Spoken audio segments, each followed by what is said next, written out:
Okay, welcome to this new experiment. I have a new blue holographic cardstock here that's really quite exciting, and I hope you enjoy these scenes that I create with it here.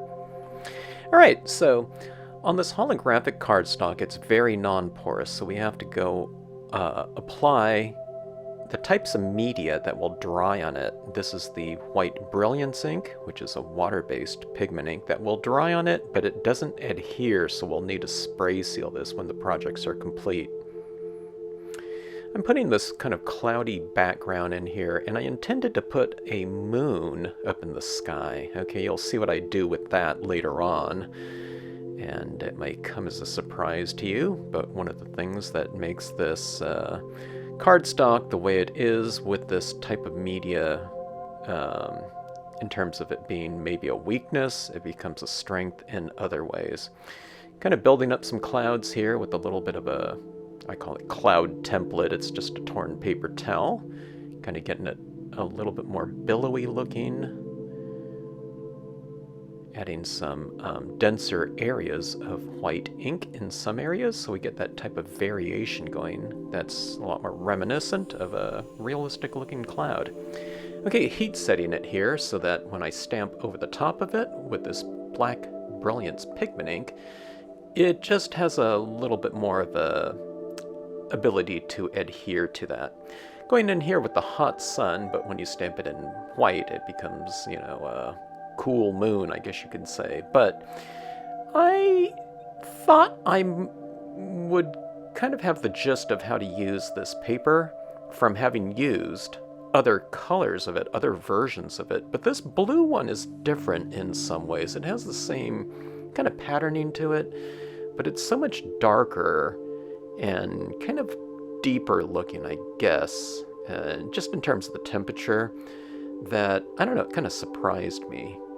So here, I'm stamping this out in white just because of that darker background. Some of the other colors have a much stronger contrast, going from something very dark to white.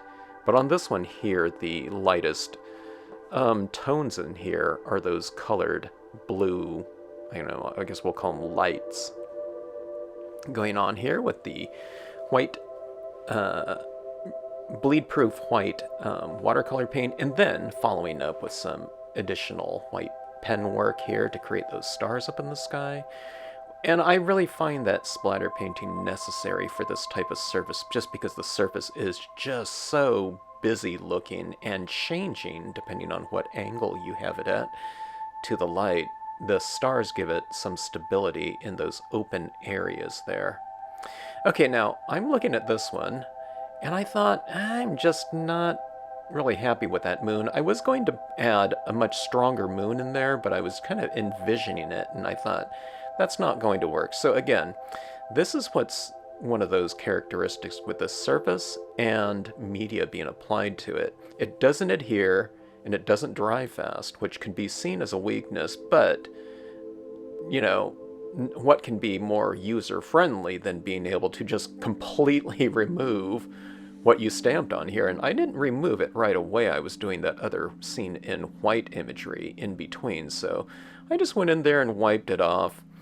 It left a little bit of residual kind of impression, but I'll go in here and add some of the bleed-proof white right over the top of it, and then we'll follow up with some additional white paint pen work. And that's what I'm doing right here, kind of eradicating the, I don't know, the residual imagery of that moon in the background. Adding some highlights on the tops of my rocks with the white paint pen as well. It gives those rocks a little to a lot more variation in terms of values, going from lighter tones to darker tones. Okay, it's like highlighting. And then what I'll do later on is I'll come into the base of the rocks with some black pigment ink to make the base look darker, and that's what I'm doing right here with some black brilliance ink. It kind of anchors the imagery into the scene more, so it just gives it more visual mass and opacity when you add in those shadows down there. And then, because I took out that moon up top there, I'm going to add a little bit of a black vignette in the upper left and right corners. So it has a little bit of a different look here with the those holographic lights in the background. This one I'm using it horizontally for those changes in the sky like that, and the other one where I went with it vertically, it looks more like a northern light type of thing. Okay, so after experimenting with those two pieces, the white on black, I thought I'm going to do this one in white again, but let's try some imagery in the foreground. This is the spruce large, done in white.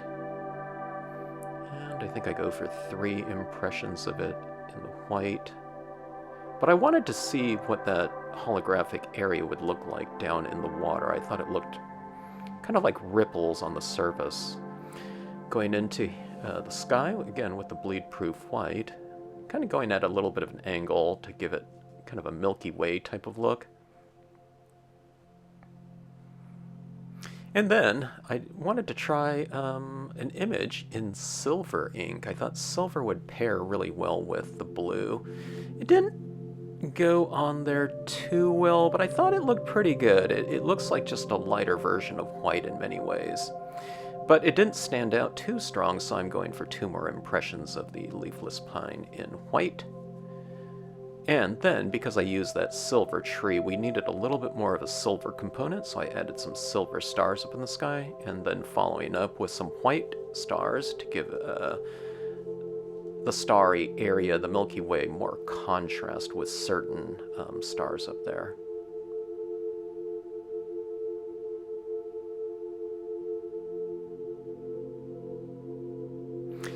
Adding a few highlights onto my trees with that same white paint pen.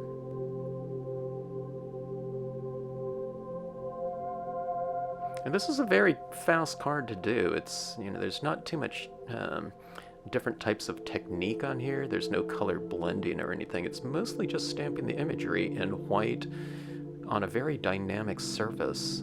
So the surface has already done most of the work for you in terms of kind of the visual draw into the scene.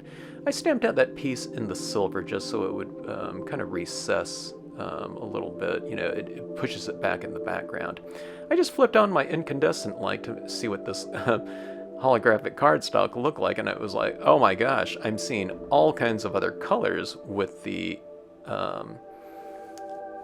different lighting on here. It's a warm light as opposed to my studio lights, which are all fluorescent. So this incandescent light, it's like I saw all kinds of other colors. So here's fluorescent right here, and I'll turn on my incandescent light that's over my desk as well, and you'll see these other colors appear. Oh my gosh, it's like lasers or something like that. So a lot of fun, and I hope you investigate this blue holographic cardstock. Thanks for watching.